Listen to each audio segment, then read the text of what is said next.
District Secretary Nicole Gonzalez. It is Tuesday, November 1st, 2016, and this is a regular meeting of the Dublin San Ramon Services District Board of Directors. Presiding this evening is President Pat Howard. All meeting in order. Would you please join me in the pledge?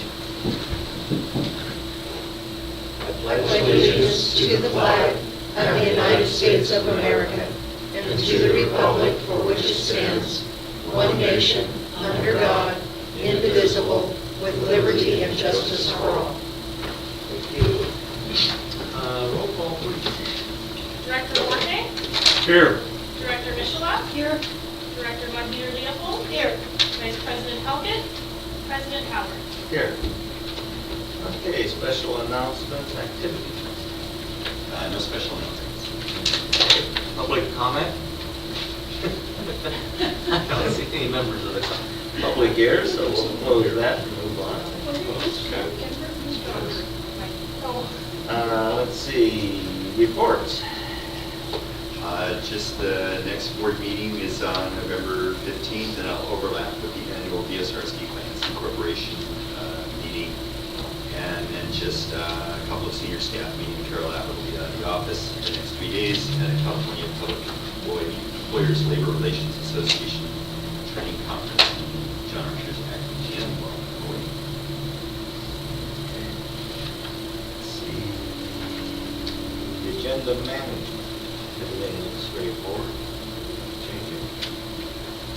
Let's see, Joint Power Authority. We had Durwa on the 24th.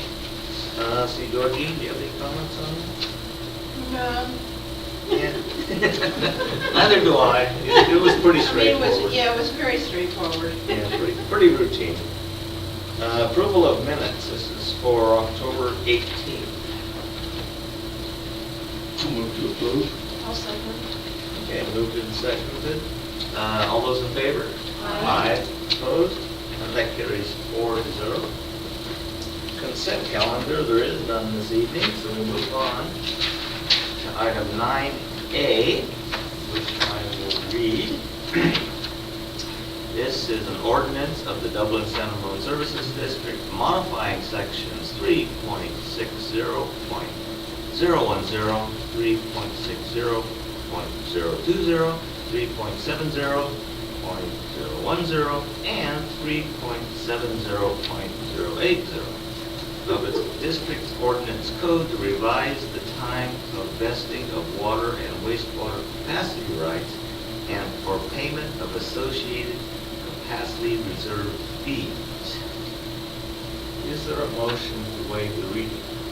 Or, okay. I'll move to waive the reading and adopt the ordinance. Second. Waive the reading and adopt the ordinance. Okay. Who's going to be good too? Skipping over the Why details. carry this out any longer? Bold actions. Okay, is there a second? I'll second. Okay, there was a motion and a second to waive the reading and to adopt the ordinance. All those in favor? Aye. Opposed? None. That carries 4-0. Okay, so public hearing closed. Item 9B, received a report from Zone 7 water rates. So if it weren't for item 9B, we might have canceled tonight. 9B is time critical for us, so we had to go forward with the meeting tonight. So John will give you the I'll talk real slow. President Howard, board members, the action before you is to consider issuing a Prop 218 notice and to set a public hearing date. As I've been informing you, the zone has adopted a new rate structure. In discussion with district council, determined that it's in the best interest of the district to put out a Prop 218 notice because this would be a change in methodology used in billing customers. The documents you have in there kind of laid out, but in past years, the adopting legislation said that we would pass through the quantity charge that Zone 7 would adopt. This year, as we've talked about, there's a quantity charge and a fixed component.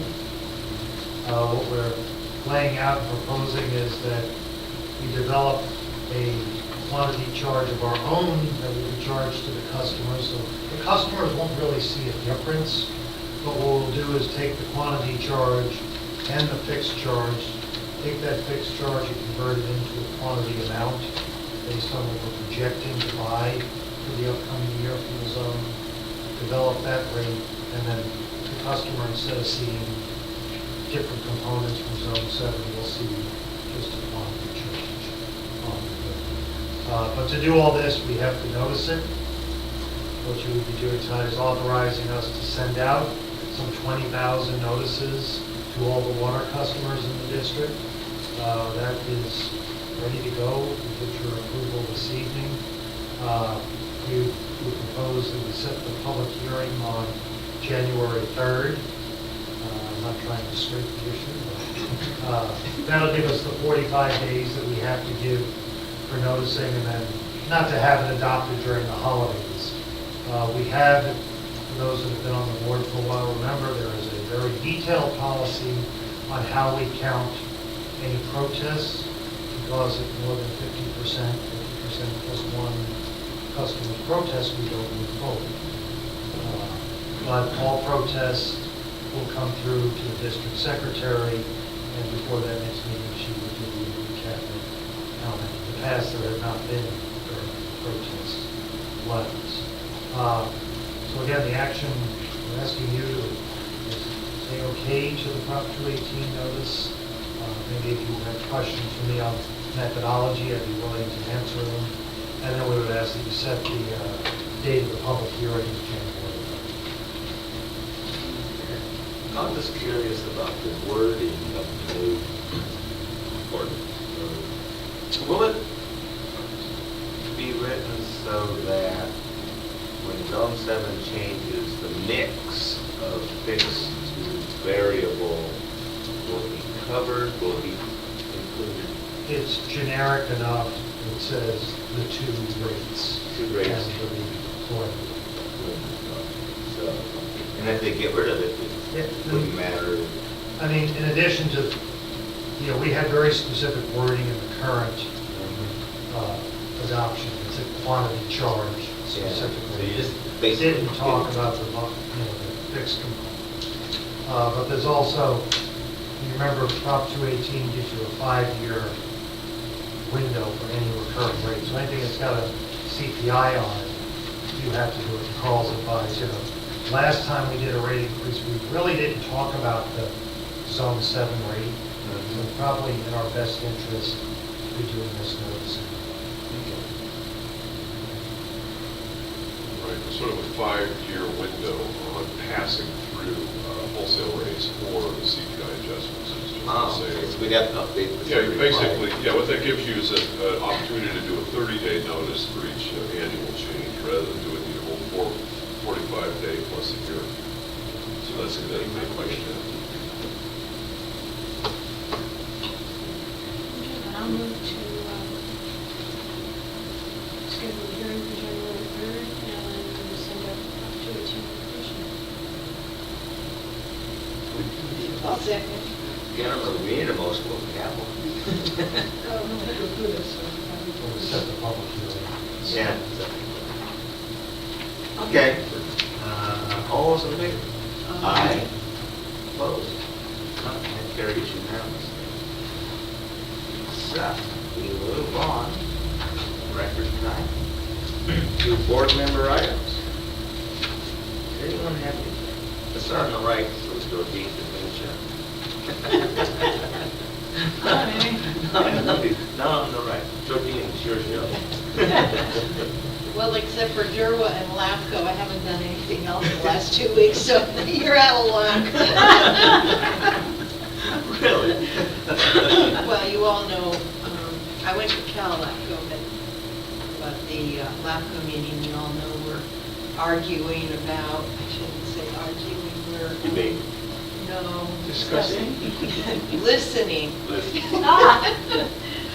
About what people think about the Eden Healthcare District and whether or not it should be dissolved. So we had a meeting in the Hayward City Council chambers, and Pastor Library with their MAC. And next Monday night, we go to San Leandro. So we'll see. So far, it's been very positive. The people that are receiving, I would expect, the people that are receiving all of the benefits from the healthcare district are extremely pleased. In fact, one of the very best pieces of testimony came from a principal of, I think it was Cherryland, it might have been Ashland, I think it was at Cherryland Grammar School.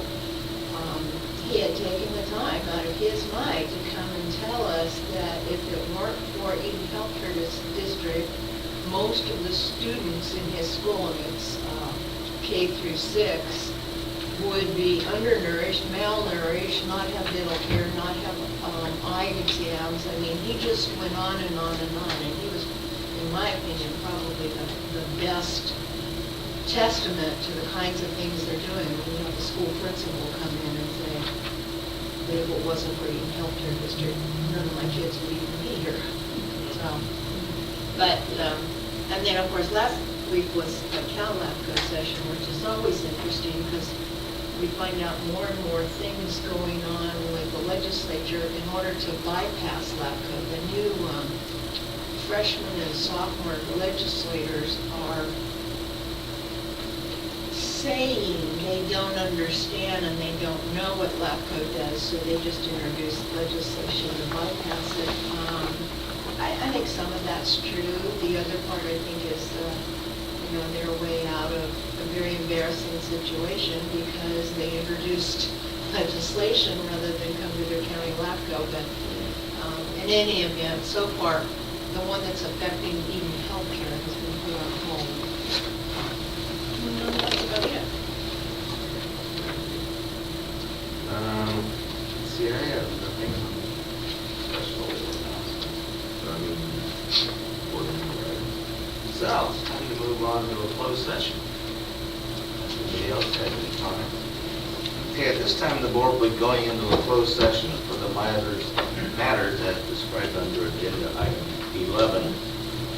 The broadcast will be stopped at this time since we do not anticipate any report out in the closed session. Should there be a report out, you can obtain that information from the district secretary during regular business hours. And with that, is there any announcements as to who will be attending, just as per the agenda? As per the agenda. Okay. With that, we will go into closed session.